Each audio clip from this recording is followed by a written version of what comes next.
Hello, and welcome to the DEI Consortium Lowell's Candidate Spotlight for Monday, October 4th, 2021. My name is Sue Kim, and I am a resident of Lowell and co-chair of the DEI Consortium's Communications Committee. The DEI Consortium Lowell is a grassroots organization of community members whose mission it is to dismantle racism, amplify unheard voices, and lead impactful action for a just and equitable Lowell. The purpose of the DEI Candidate Spotlight is to provide an opportunity for you to hear from candidates for Lowell City Council and School Committee, particularly their records and priorities around diversity, equity, and inclusion. Tonight, we will be spotlighting two candidates, both at-large, running for at-large seats on the City Council, and who also are incumbents. Each candidate will introduce themselves briefly. Then we will ask them about their thoughts on the Racism is a Public Health Crisis letter from 2020, which was signed by over 1,500 individuals and community organizations. Then we will have time for Q&A. While our focus here is on issues of diversity, equity, and inclusion, we welcome questions of concern to you. So our first guest tonight is Councillor Vesna Nuon. I will turn it over to him to introduce himself and tell us a little bit about himself and why he is running for City Council and some of his priorities around diversity, equity, and inclusion and otherwise. Greetings, good evening, everyone. Thank you to the DEI Consortium of Lowell. My name is Vesna Nuon. I'm running to my fourth term, to being consecutive on the City Council. I'm very honored to serve on those three terms. The first term was 2012 and 13. It's not new to me with regard to diversity, equity, and inclusion. I was, since day one, advocating for more diverse hiring in the police department, City Hall, other departments. We have taken many steps as a city, and there's still many more to do. One that really truly embrace diversity and create opportunity for Lowell residents. We do have an opportunity to be the model city of other city and town if we are bold enough to reach for that. Look, the pandemic has impacted everyone's life, and it's also highlight the inequity that we face as a city. Inequity in education, in healthcare, employment, and so on. So as we begin to rebuild, we must keep working toward equity in education, healthcare, housing, employment. You know, the new election system certainly is going to require all of us to work together, building a productive relationship between City Council and the neighborhood. So with everyone's support, I pledge to keep the focus on the positive, not the politics, as we move forward as a city. That's where I stand. Thank you so much. So we'll turn to reviewing the Racism is a Public Health Crisis. Letter/petition. This was addressed to the city manager, the mayor, the City Council, and the school committee in 2020 that essentially called on the city to tackle and dismantle systemic racism across the city as an institution, across the nonprofit sector, across the cultural sector, across the educational sector. And this letter in particular outlined 5 steps or 5 aspects. First was to articulate and clearly communicate the city's of Lowell's commitment to diversity, equity, and inclusion. Publicly on its website, you know, it's sort of the city's outreach materials, just to make clear and clear to the public. Step 2 was to establish protocols for data equity and integrity in Lowell. I think that we all realize that we can't know where we need to go unless we know where we are, where we have been, and that we can assess and measure, what progress we're making. Step 3 was mandating biannual anti-racism and anti-bias training for all city employees, including elected officials. Step 4 was establishing an independent civilian advisory council to work with the police to improve relations and to strengthen relations. And then step 5 was to reallocate resources and establish an Office of Diversity, Equity, and Inclusion to work with the city throughout the city.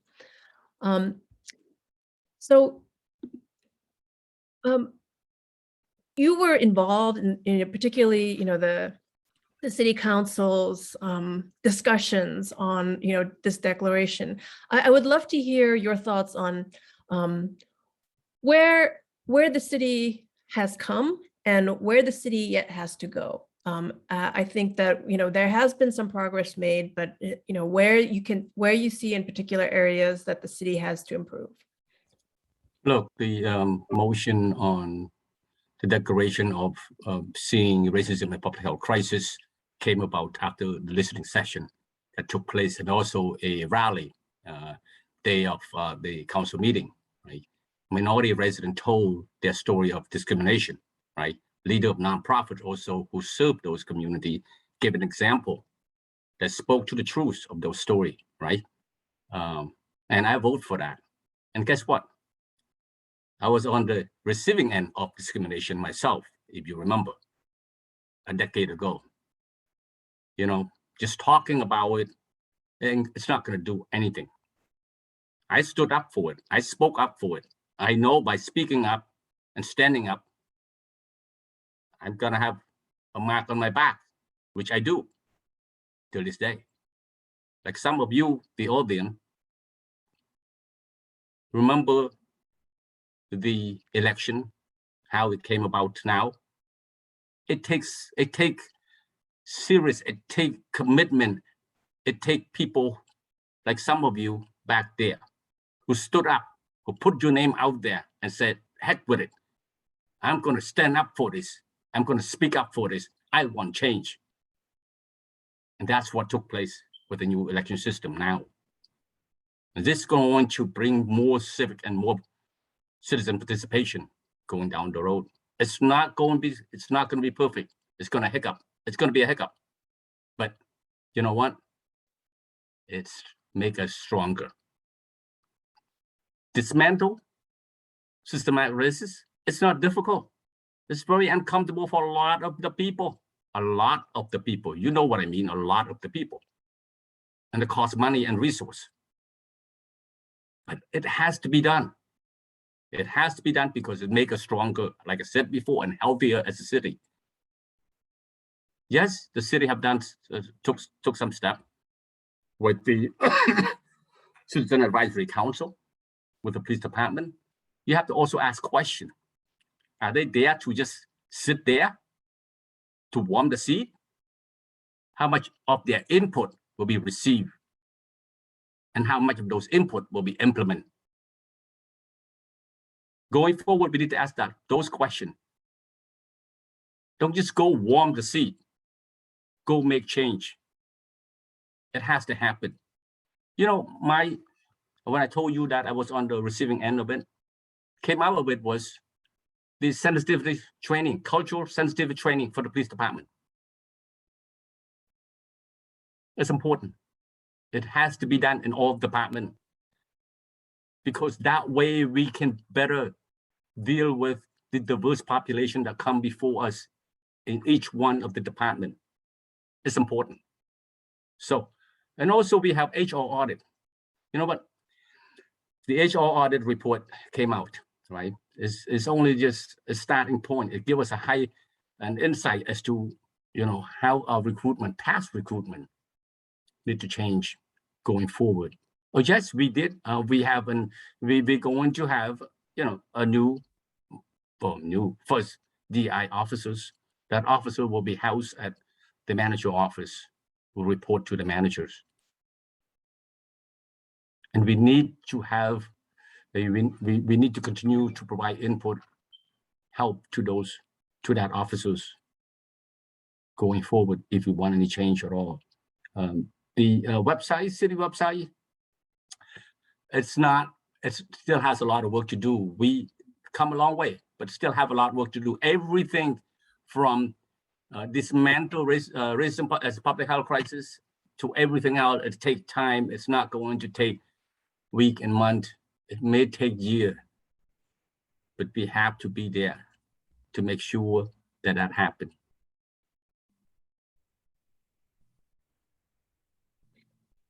Great, thank you.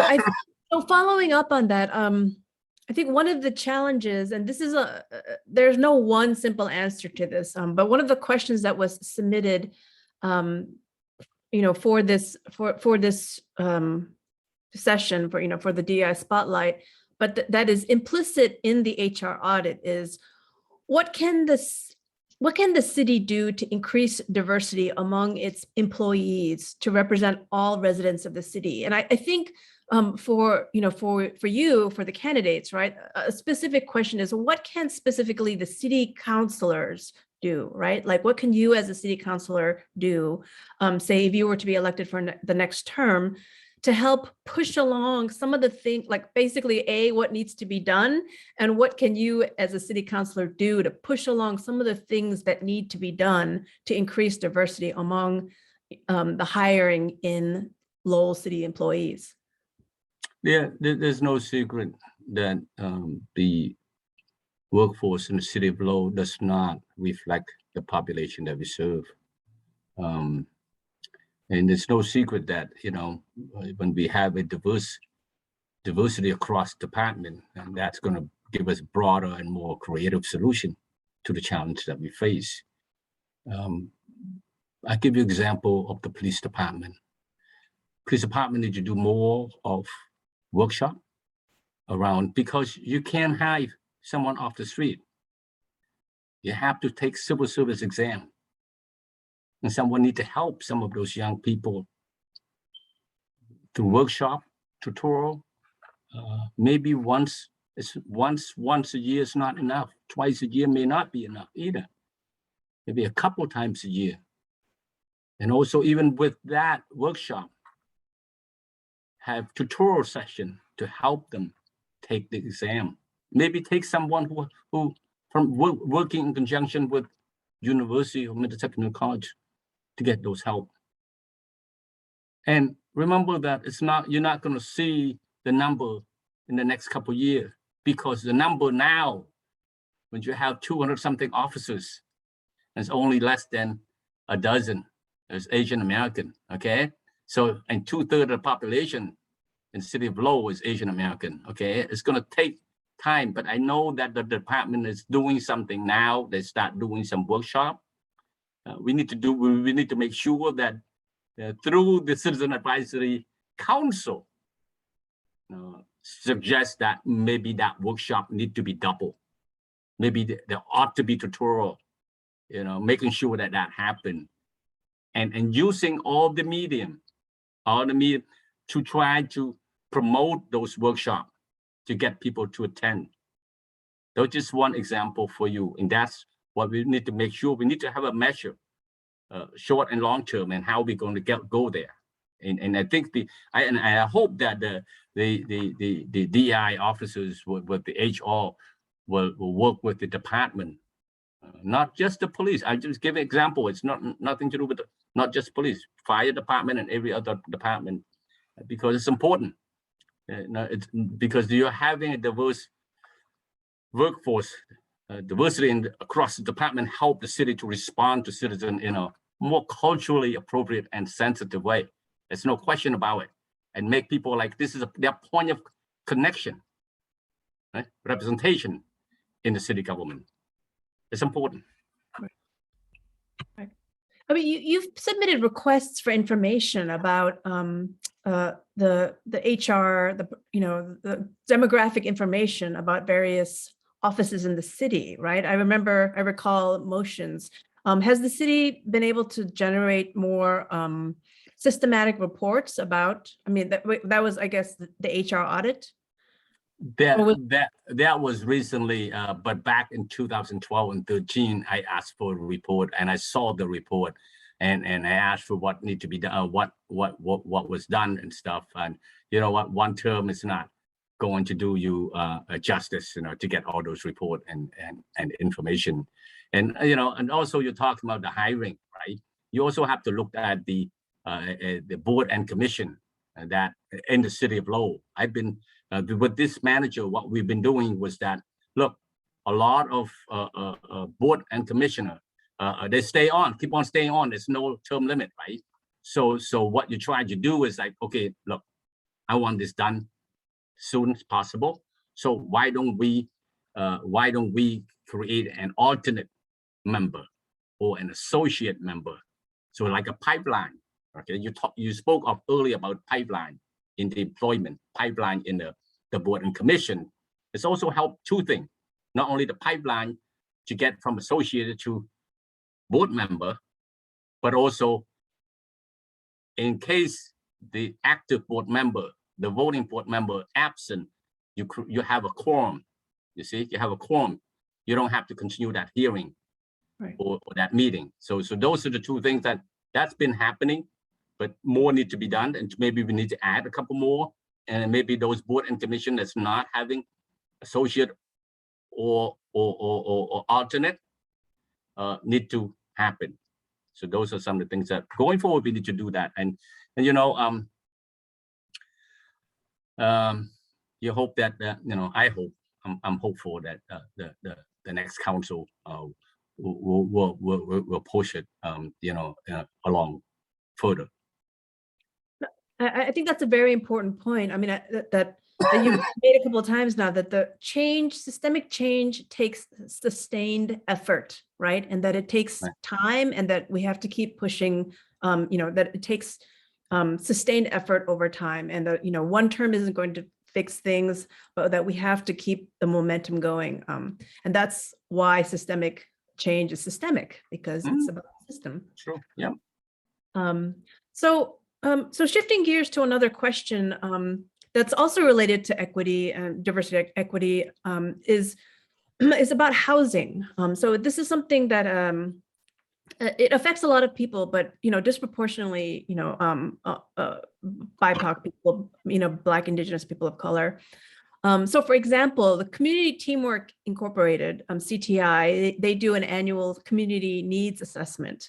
And the 2021 Community Needs Assessment found the top need, both for individual level, is housing affordability, and the community level top need is also quality, affordable housing.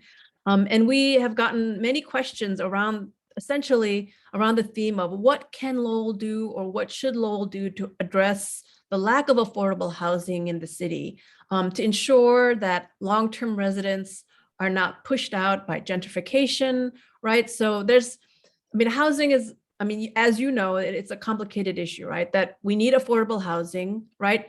Related to that, but distinct but related to that, is the issue of homelessness or the unhoused, right? And then also the issue of like gentrification, right? So, I think the key question is how does the city work toward providing, affordable housing for more people? I don't have all the answers. What I do have, but what I do feel is that some of the homeless folk, it's not because they don't have a job. And homeless, you see two group of homeless, right? One that you see, out there in the encampment and whatnot, right? There's another one that you don't see, right? Bounding from friend's house to friend's house, and some even younger, So, and they do have job. And because of housing, the rental is sky high, and they can't afford it. Therefore, homeless, right? Homeless. So affordable housing. I know that a number of nonprofit organizations range from CBA, CTI, Low Housing, and so many others do their part to help. I think the solution is not that everyone do their part, but everyone working together is, we probably ought to have, like I said to the managers the other day, is maybe a working group. I know that a while back, about a year ago, they have the manager task force on homelessness.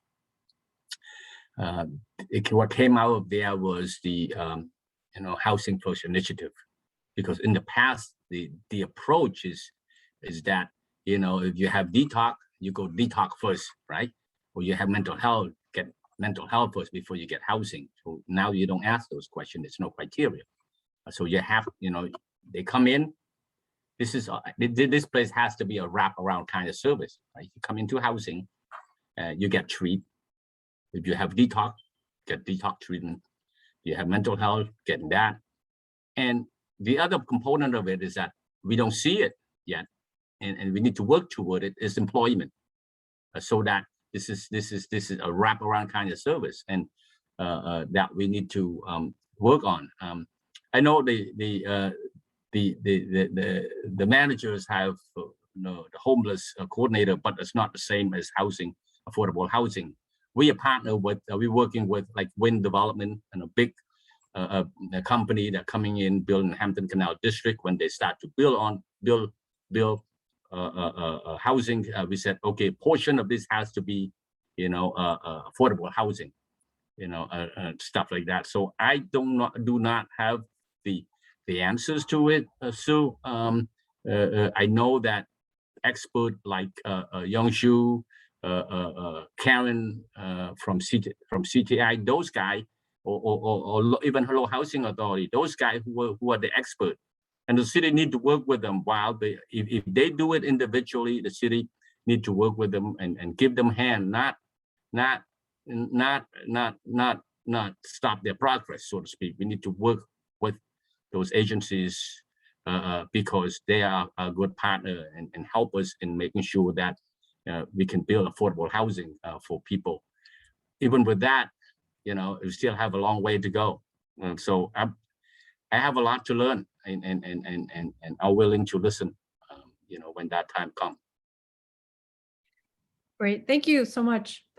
So I think in terms of housing, as well as in terms of what you were talking about, boards and participation on boards and commission. Oh, actually, we have a follow-up question about, would you support zoning changes to create additional housing, such as ADUs, which are, what was it? Additional, I forgot what ADU stands for. We talked about it in a previous. Accessory dwelling Accessory units. dwelling. Is that Youngshu? Yes. Yes. Youngshu. You have to look at case by cases. So certain area, you may not want to touch it. But that subject matters. I think the next council will have to explore. Looking at case by case and maybe hearing from the provider like yourself, Youngshu, and other. Because I know that the governor is talking about it not too long ago on this subject matter.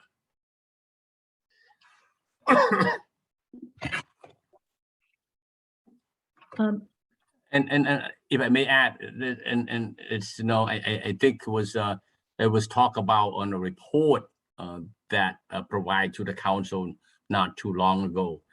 So the council have all those information, and we have yet to make a decision or choose anyone to be discussed. If any discussion around that, everyone, resident, providers, and community as a whole will get to hear, and the council will listen to the resident and the providers and so on.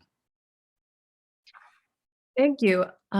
So we have time for one more question, and I think that this is a question that has come up before. So Lowell, like other cities, will be receiving some funds for the American Rescue Plan Act, the ARPA funds.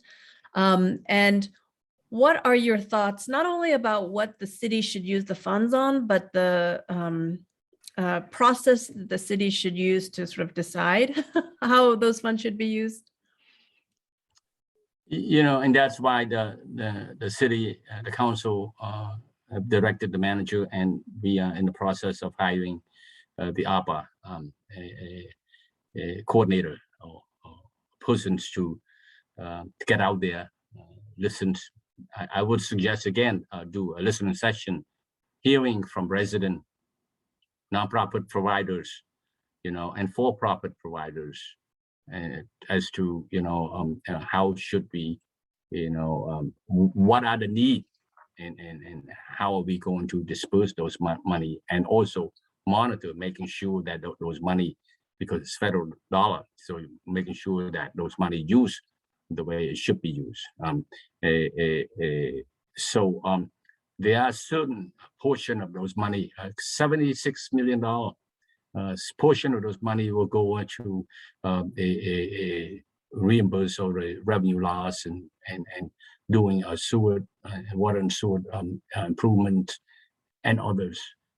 But the remainder, I would submit that we ought to have, at some point when the ARPA coordinator high, I would suggest that I will file a motion, to have a portion of those money setting toward addressing the issue of equities, in a community, either be, education, housings, or employment, or healthcare. I know that also that the Lowell public school receives some monies as well. So this is one in a lifetime money that we should use it appropriately to help, bring people up so that we can prosper as a city. Great, thank you so much. So actually, we have time for one more, and so I will ask, and I know it's probably difficult to narrow it down, but for, if you were to be reelected for another, at-large term, what would you sort of say are your top 2 or 3 priorities in terms of what you would like to accomplish in your next term? Well, one of the things that making sure that, along with my colleague, that we continue to build on the diversities and equities inclusion that we have in the city. Also addressing the issues of homelessness that we face as a city. As I said, troubling that, the past month, if not year, that we own a number of homelessness from other city and town because of the service that we provide. Also looking at, economic development in the city, not just in downtown, but also in the other neighborhood. The small businesses. So those are some of my goals going forward as a city council. And, I know anything I miss, I think Councilor Drinkwater can fill it in. Great. Thank you so much, Councilor Nuon. Let's give Thank Councilor you. Nuon a round of virtual applause. Thank you so much. Thank you. So I'm very pleased to introduce our second guest tonight, who is also running for City Council at large, and he is also an incumbent. We will follow the same format for the second half of the DEI Spotlight, where the candidate will have some time to introduce himself, and then we will sort of quickly review the Racism is a Public Health Crisis letter and discuss that, and then turn to questions. So Councilor Drinkwater, would you like to introduce yourself, why you're running for City Council at large, and some of your priorities around diversity, equity, and inclusion, as well as otherwise? Yes, thank you. Good evening, and thank you to the DEI Consortium for organizing this event and inviting me to speak here tonight. And thanks to everyone who is tuning in tonight or will tune in over the next month or so. I really appreciate it. So my name is John Drinkwater. I'm currently serving in my first term on the Lowell City Council, and am running for re-election to one of the 3 at-large City Council seats. I have tried to make diversity, equity, and inclusion a priority of mine in my first term on the Lowell City Council, something that I'm particularly proud of filing as a motion during my first term was a request for the city to get a diversity, equity, inclusion audit or HR audit regarding hiring practices in the city. It was co-sponsored by Councilor Nuon. I can recall while finding that, hearing from many of you who are involved with the consortium, who let me know why it is that it was important that we had this data in this study for the city to perform it, and being really compelled by those reasons. And despite the fact that we were making this request to fund the audit during a pandemic, which was impacting the city's revenues, really making that a priority and going to secure outside funding to get that done. So that HR audit that has been completed provides a really important roadmap to address many of these concerns. I would say to sum it up, the reason this audit was important, the reason the roadmap is important, is that currently the city's workforce just doesn't look enough like the city itself. I think that's really the problem that we're trying to address, and the solutions to that can be complex and complicated. That's why I think we needed out professional from the outside to look at it and give us some recommendations. But there are a number of really important recommendations in that report. And in my second term, if I'm lucky enough to be reelected, I really think acting on those recommendations will be a really important priority. Just wanted to add, in addition to that, another issue I have tried to highlight and to push measures to enhance diversity, equity, inclusion are not just in those that the city directly employs, but where we can use some leverage we have with those who we contract with. It's really important to push for diversity, equity, inclusion there. And one industry that I highlighted is when the city contracts for construction, which we do on many of our buildings and infrastructure here in the city. We contract with construction firms to perform that work.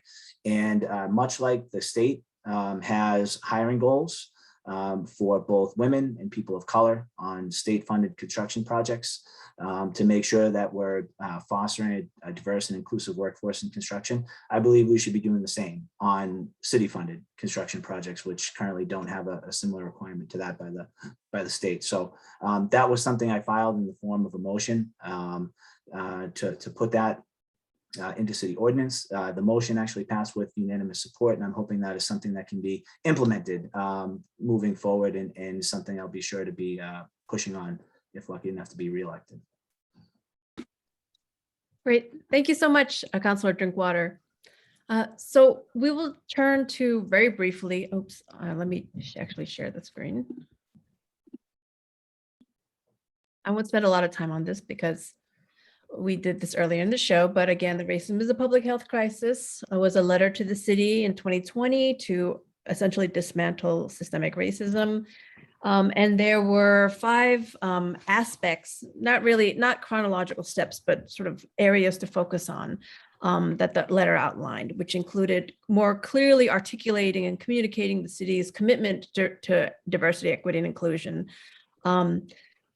establishing protocols for data equity and integrity, essentially making the data more consistent and clear and reachable, like findable, mandating regular anti-racism and anti-bias training, and establishing an independent civilian advisory committee to work with the police and to strengthen relationships with the community, and then to establish an Office of Diversity, Equity, and Inclusion. And so we'd love to hear your thoughts. Again, we know that you were a staunch ally in terms of the racism is a public health crisis motion. Your thoughts about where the city has made progress and where the city really needs to go concretely. I think the question really is leading towards what can this, if you were to be elected, what can you as a city councilor do? But I mean, let's start with that. Like in terms of, since 2020, reflecting on where have we come, where have we made progress, and where are some of the major places that we still need to go? Absolutely. Well, I'll just briefly mention it because I just spoke on it. I think the HR audit represented important progress. The funding of a DEI officer position in the FY22 budget, and the recent posting of that position represents real progress. That was something I was happy to advocate for inclusion in the city budget. That certainly represents real progress. And one important thing that we're going to have to follow up on is, empowering the DEI officer position to come in and make and implement recommendations and develop metrics for what success looks like. Because certainly hiring the position is a positive, but we need to make sure we're following up to empower that person to bring the vision forward for what DEI means and what success will mean going forward. So those were areas where I think the city did make progress and made important steps forward. One of the other priorities mentioned in the letter is data. Early on in the pandemic, I think we probably weren't looking at racial and ethnic data and analyzing it in terms of public health and impacts of the COVID enough. And I know that was something that developed and how we got and captured and interpreted that data kind of evolved over the pandemic in a positive way. So I think we were seeing more clearly some of the disproportionate health impacts for those in our community and how they were being impacted by the pandemic, how they had access to testing, how they had access to the vaccine, and what we could do to address those inequities in the health system. And I think we saw some really good things in terms of bringing things like testing and the vaccine as close as possible to people in the community through mobile vaccine clinics, through phone banking and door knocking to residents to make them aware of the availability of the vaccine, to talk about the importance and the efficacy of the vaccine. So those are things that the city did during the pandemic that I think were really responding to the growing awareness of health inequities. It's not enough to just say anyone and everyone has access to the vaccine equally. We were taking steps to recognize that there are barriers for some people to take care of their own health, and we needed to take those extra steps as a city to bring health resources closer to them. So I think that was a really positive thing. And moving forward, I think one of the priorities in the letter was to declare racism as a public health crisis in the city, which I think that the data is there to back that statement up. And although the vote to make the declaration as a city council wasn't successful, that does nothing to change the facts on the ground, that there are disproportionate health impacts impacting those in our community, and that those are directly correlated to race. So while I believe it would have been an important statement to make by the city council, whether the vote prevailed or it ultimately didn't prevail, we still have those issues, fact-based issues that we need to address moving forward, and that'll certainly be a priority. Great. Thank you so much. So actually, I have a follow-up question about the DEI officer. I noticed that this is a good thing, that the HR audit recommended that the salary be reviewed, and that rather than be housed in HR, that the DEI officer report to the city manager. And I see that the job posting that is up now reflects those changes. Was that a result of the HR audit, or was that already in progress prior to the audit? So I recall when the audit came out, both I think the responsibilities and the salary recommendation were things that we realized. Well, speaking specifically to the salary recommendation, we realized we were probably a little bit low on what was set aside in the budget for the position. And based on the HR audit and what other communities were paying their DEI officers, we realized we had to adjust the salary a little more to attract a qualified candidate like we wanted. So I know that actually was adjusted based upon the HR audit. In terms of the responsibility or where the position would lie and who it would report to, I actually can't. I remember that being a priority that it included in the manager's office, and I don't recall if that was something that was changed based on the audit, or if that was where it was always intended to be. Great. Okay, thank you.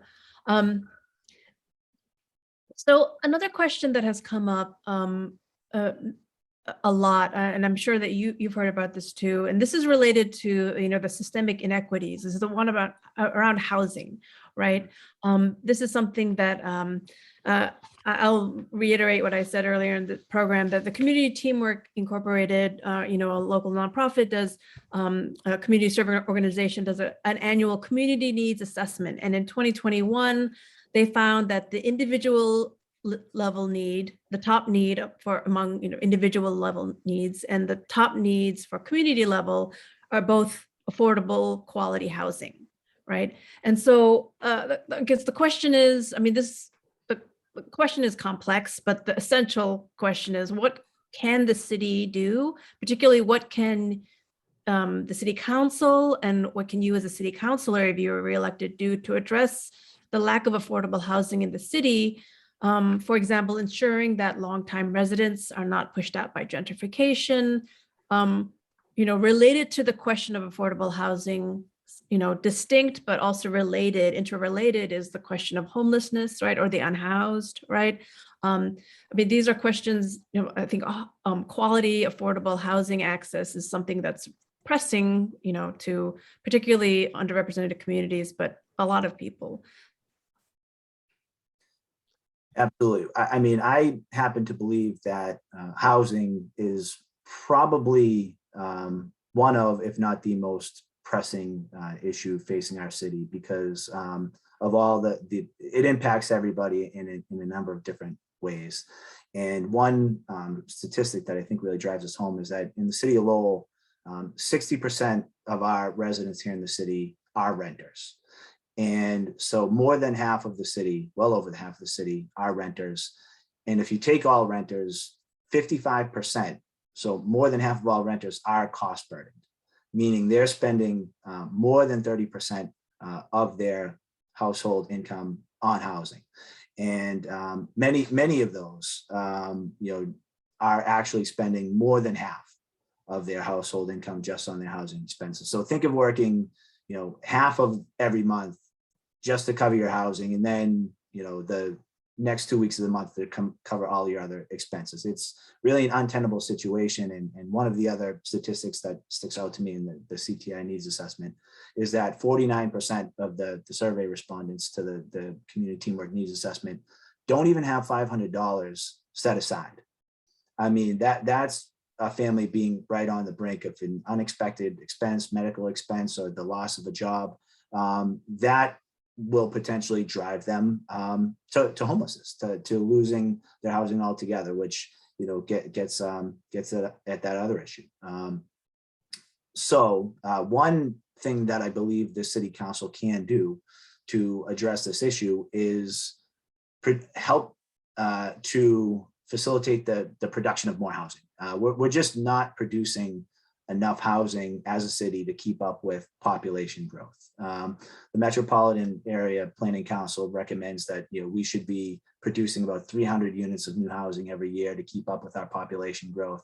And over the last 10 to 15 years, we've been producing about an average of 100 a year. So we're by virtue of just not being able to produce enough, creating a supply and demand problem that's driving up costs for many renters, and also meaning there's just not enough supply out there when people are looking for new housing. So I do support some changes to our zoning laws to make it a little bit easier to add new housing, different types of housing. Certainly that can bring a little bit more rental housing onto the market for those that are in the rental market and aren't yet ready to be homeowners. I think there are things we can do in terms of more home buyer assistance, down payment assistance for first-time home buyers to help those that are ready to get into a home, to go in and help to build wealth. Because what you see is that, for many people, they could be paying a mortgage for about the same cost as that they're paying in rent, and putting that money into their home and building equity, if only they could afford the cost of a down payment. But because they can't quite build up the savings to afford a down payment, they're putting money into rent every month and not building wealth. So if we can help some people get over that hump by helping them with a down payment, that'll actually help families build wealth and lead to generational wealth, and that's a real game changer. So, but I do think it comes back to, we need to address the supply and demand problem that's been created over the last couple of decades, and there are some moderate changes that we can make to our zoning code just to allow more housing to begin to come online each year. Great, thank you.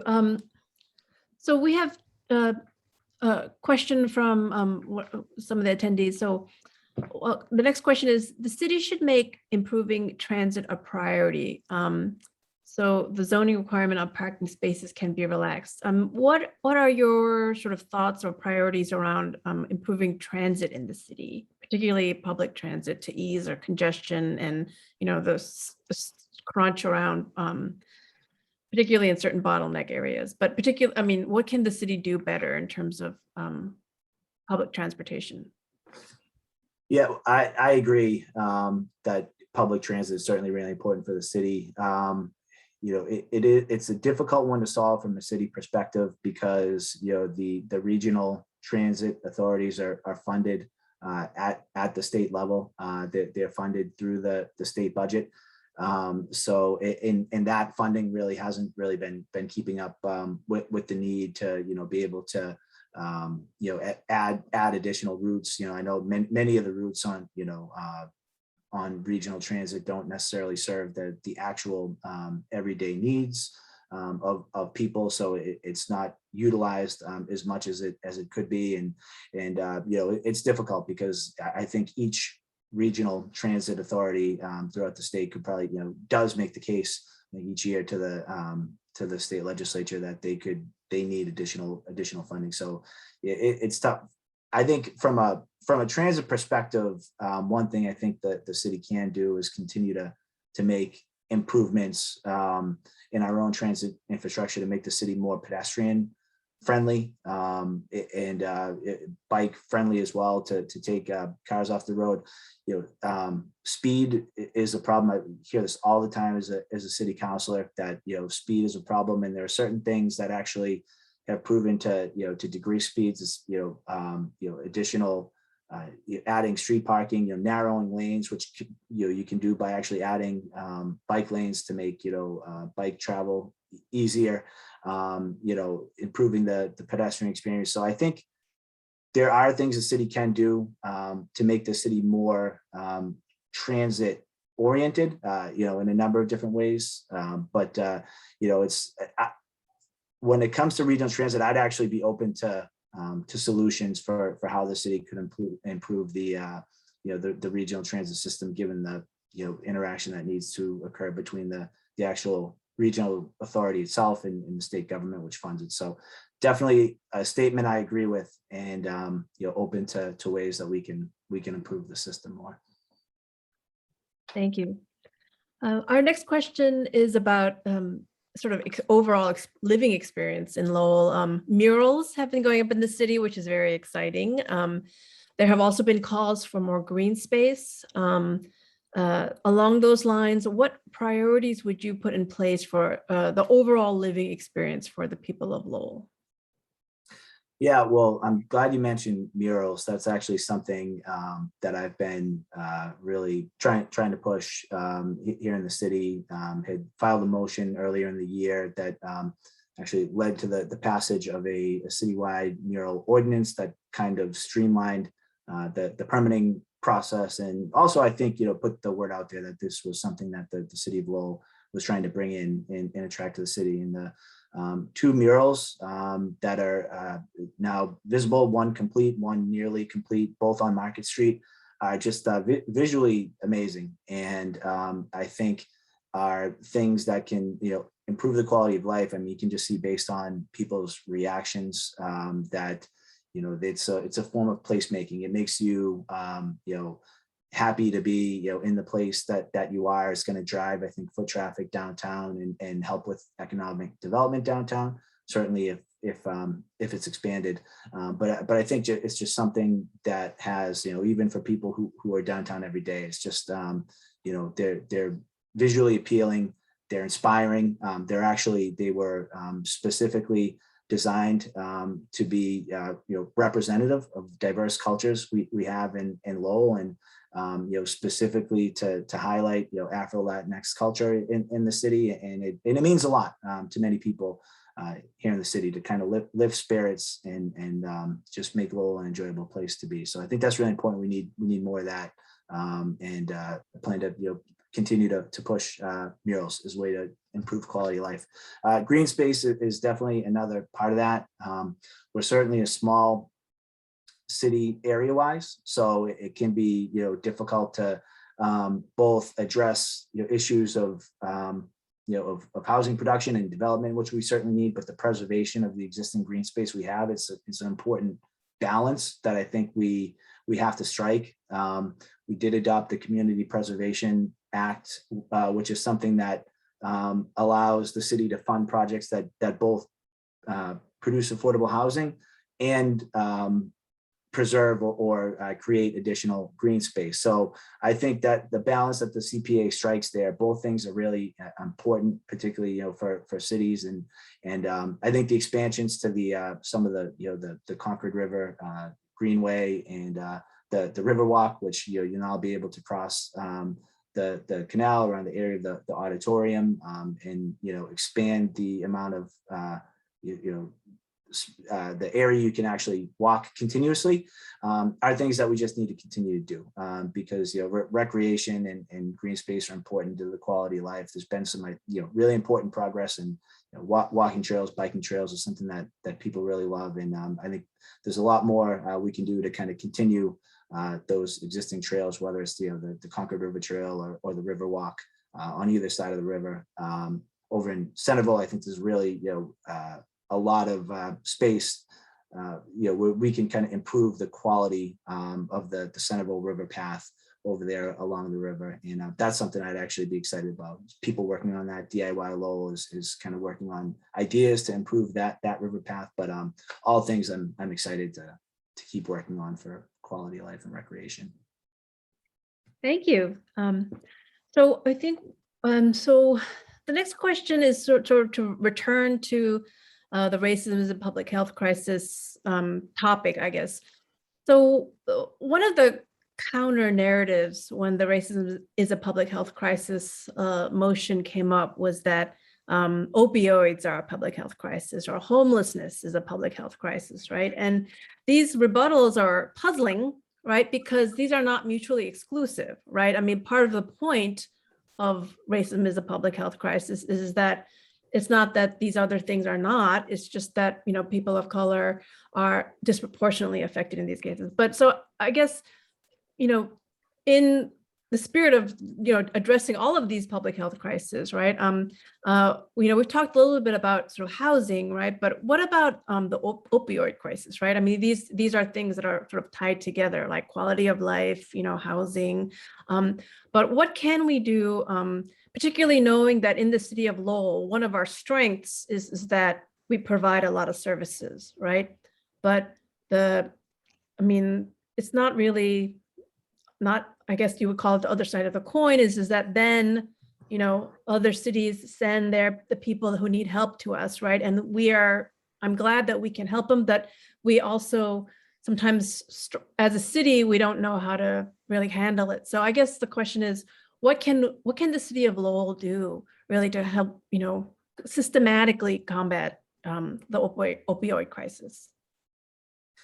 Yeah, it's a really important question, and one thing that I think is really needed, and this is a combined city, state, and federal problem, is quality inpatient drug treatment programs. Part of the services that, are provided in Lowell, and many people do come to Lowell to access, is, medication assisted treatment for opioid addiction, which is really important to get people to a place where they are, at some point ready to really accept a sober lifestyle, I guess you'll say, and really commit to treatment and sobriety.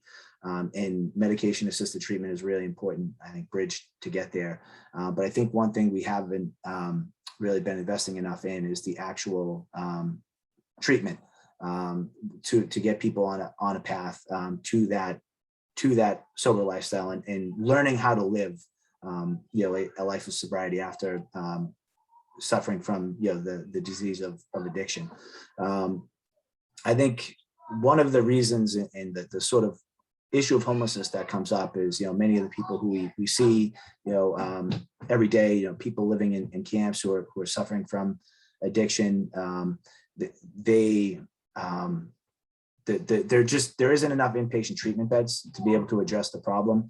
I know it can be a really difficult issue to address because it impacts civil liberties, but there are many people who have benefited from civil commitment to treatment for addiction.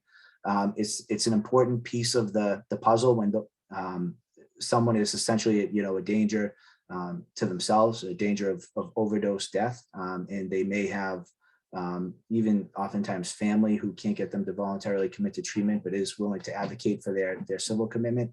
And oftentimes when those laws are utilized to commit someone to treatment, they can't be held for more than a day or two to essentially detox, but not access treatment. And that's a real problem because treatment is something that takes weeks, if not months, of inpatient stays. And if we can't provide that to people who need it, and they're going into the hospital for a day or two at a time and coming back, then we're just kind of continuing to churn, the same individuals who are suffering from a disease in and out without addressing the problem. So, it's not an easy answer, but I think, significant investments in inpatient drug treatment is really the only way to ultimately address the issue. Thank you so much, Councilor Drinkwater. So we're out of time. Let's give a round of virtual applause to Councilor Drinkwater. Thank you so much for joining us. Councilor Drinkwater is running for at-large city council. We will not be airing next week, but we will see you in 2 weeks. Thank you, everyone. Thank you very much.